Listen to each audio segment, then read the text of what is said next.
Hello YouTubers, today we're gonna do a quick oil change on this 2010 F-150 Ford pickup. It's got the 5.4. Alright YouTubers, so I'm gonna start by opening this, let it vent out when we take the drain plug out, and it calls for 5W20 in motor crowd, but this guy's been using a Castrol and Fram oil filter. It takes 7 quarts, 5W20, and I forgot the other quart somewhere here. Okay, now we're gonna jack it up and crawl down there. Okay guys, we're under the truck now, and it's gonna take a 16 millimeter to take this off. We got the catch pan on the bottom, and here's a little neat tool that I use at the shop when we get a lot of oil changes. But let me loosen this up real quick for you. Let me get a wrench because I'm making a mess on that ratchet. I went ahead and got a wrench. That way I wouldn't get the oil all over the ratchet. I don't know why this guy's already bleeding everywhere. And it's still tight. It's not where you can loosen it with your finger yet. Well, I may not be able to show you that nifty tool. Well, it's still tight. I can't turn it with my hand yet. Guess this is gonna be one of those that's gonna be tight all the way. If you want to, you can let it drip like this for a while, which I think I'm gonna do. But anyway, this is what I was gonna show you. If you got one of them plugs that you take off and you just break it loose and then you can turn it with your hands, and you don't want to get your hands dirty, you can get this at I think I got it at Lowe's. It's by Craftsman. Works pretty neat. When I do it at the other shop, I get some cars that the exhaust is right there and it burns my hand, so I use this and I can do it from far. Okay, it's gonna work now, see? I just want to get out of y'all's way. I know I'm probably in your way. Just turn it and you won't even get your hands dirty. It's got a real powerful magnet. Okay, here it goes. See, and my hands are nowhere near the oil. Toosh.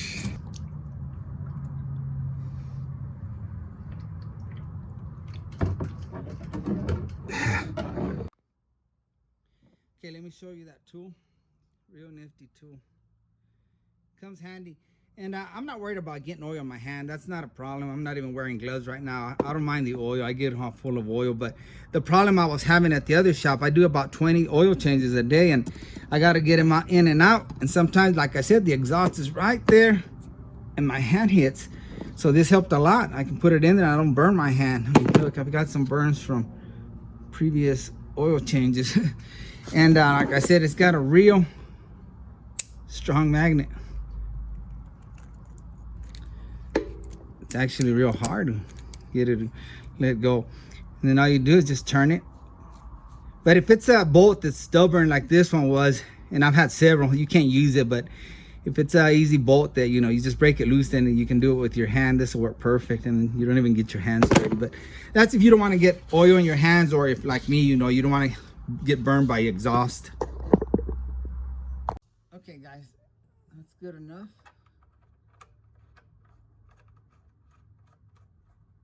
All right, let's get the wrench and tighten that up, and we'll move on to the filter. Okay, we got the bolt back on. We tightened it up, and always make sure that when you take it off, check that little washer, make sure it's in good condition, and this one is. And if it's damaged, replace it, or you will have an oil leak through there. Okay YouTubers, and on this vehicle, the oil filter is down here, but I think it'd be kind of hard to get through the bottom. It's up there, see it? So I think I'm gonna go through the top, and I think I got better access to it through the top. See it right there? You can reach in there, you just get it with the wrench, oil wrench. Okay, I've got my pan down there. Hook up the wrench. There's a radiator hose there that's gonna get in the way. Look how easy it is to get up through here. Now that it's loose, you want to open it slowly and let it drain out. Yeah, you gotta watch that radiator hose on the back.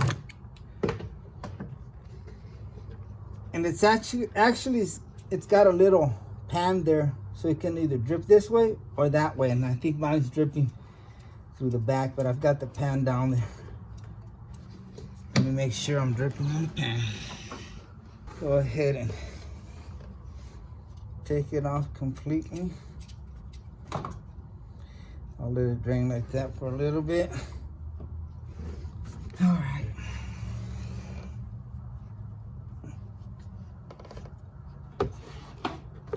Very important. Make sure this gasket came off. A lot of times, I've seen it, it's happened to me on the shop. These get stuck on the motor. It's happened to me once. I was putting the filter and it just wouldn't tighten. It kept turning and turning, and it just, you know, it felt weird. So I took it off again and I looked, and this thing was still caught in the engine. So make sure that sucker comes off. And size it up, match it up with the new one. It's perfect, fits perfect. So we're good. Lubricate that gasket. Just take some oil and just put it around the gasket. Just stick your finger in the new container of oil and then lube up that seal or gasket. And let's get ready to put it back in. All right, here it goes. Some people will put oil in the filter before they put it on there. I don't. And all you have to do is hand tight. Just hand tight. Don't use the wrench. Just give it all you're worth. And that's good enough. Yeah, ladies and gentlemen, when you put it back on, it just needs to be hand tight. I mean, if you don't have enough strength in your hand to do that, yeah, you can use this, but be careful. Just kind of turn it a little bit, give it a little twist or whatever, just to get it on there if you're not comfortable. But really just hand tight. But like I said, you can use this if you don't have the strength to tighten it so it won't leak. Just give it a little quick turn with that. Okay, I'm gonna start with 6 quarts, and then I'll check it and we'll go from there. And this is a high-speed funnel. We'll pour in real quick in there.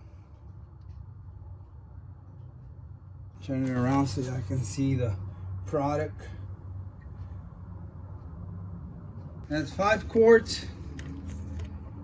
Now we're going with the 6-1.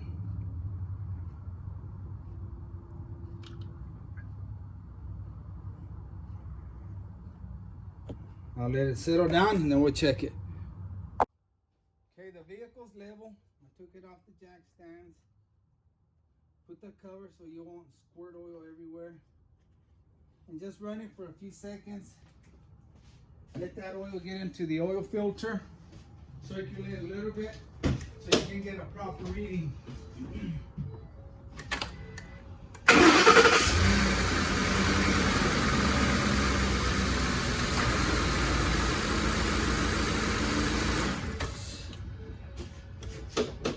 That's good enough, just a few seconds.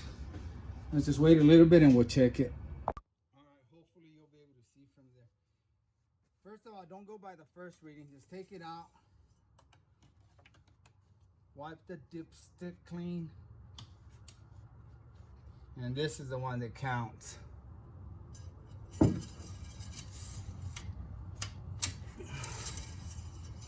Okay, where we at? Yeah, we still need the other quart. Still showing real low.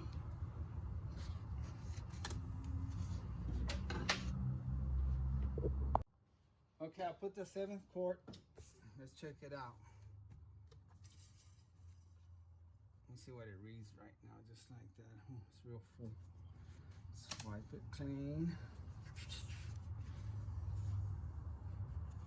Okay.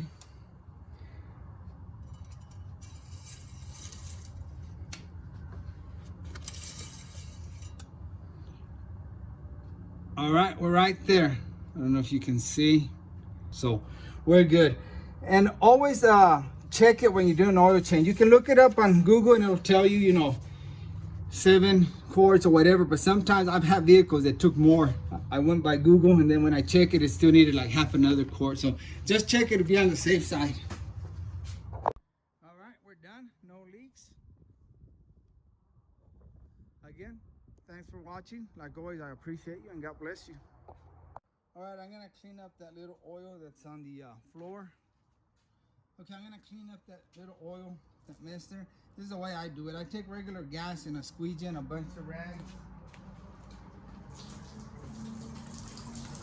I've been doing this for years and hasn't harmed anything. I learned it from an old man I used to work with at a shop.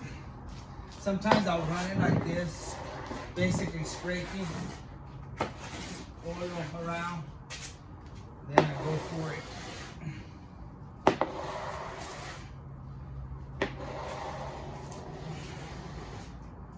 Squeeze it into these rags. And watch out, you can step on it, but I don't have my boots on. I usually step on it, and the boots have that Vibram sole kind of. And I don't leave little trails everywhere. With these tennis shoes, I'll leave trails everywhere. That's all you do. And it dries real quick. Picks up all that oil.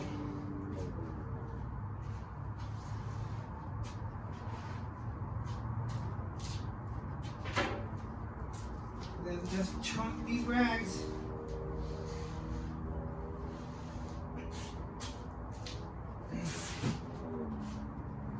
I just keep the shop rags. These I get them washed and reuse them.